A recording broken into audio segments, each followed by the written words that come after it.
Hello everyone, welcome to today's class. In today's class, we would look at how to solve problems.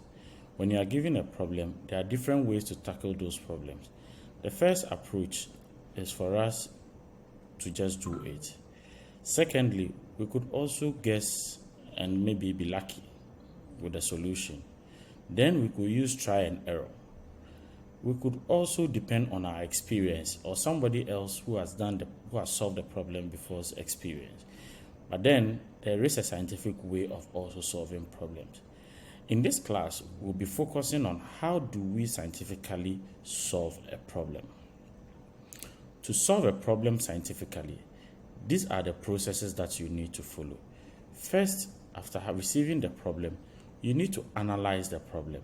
By analyzing the problem, we mean that you should define your problem specification. After defining the problem specification, you need to start designing your solution. When you design your solution, this is where you come out with your algorithm. So after coming out with your algorithm, you would now have to implement the algorithm that you have come up with. Then, after coming up with after implementation, you would have your program, which is written in a high-level language.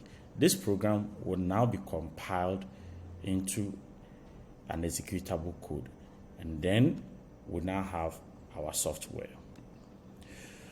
We defined an algorithm earlier on. We said an algorithm is a sequence of instructions describing how a task is to be completed. By using this, we mean that when you are producing an algorithm, you are not actually looking at executing the instruction, but then being able to outline a set of instructions that somebody can follow to get a problem solved. And examples of algorithms include as simple as a cooking recipe, assembly instruction for a model, or rules on how to play a game. All of these can be examples of algorithm because all of this you would need to follow specific instruction to be able to complete a task. Let's look at the example on the screen. In the example on the screen, we have a recipe, and then on the other side, we have a set of instruction that you would need to follow to be able to prepare this food.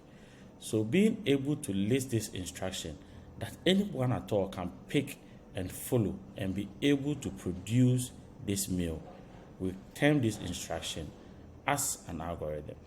Now let us look at how to convert our algorithm to programs. When you are given a problem, you think about the problem, you look at how to solve the problem. So you outline ways or instructions to follow to be able to solve that problem. Once you have been able to outline this set of instructions, this is translated into a higher level language like C, Java, or any high level language that you may want to. It is only after converting this into a high level program that your program can now be compiled and executed on a computer. An algorithm consists of different parts. Let's look at what makes up an algorithm. An algorithm can consist of variables and values. It can consist of instructions, sequence, procedures, selection, repetition. If you don't know what all of these are, just relax and follow along. We would explain what each of these terms means.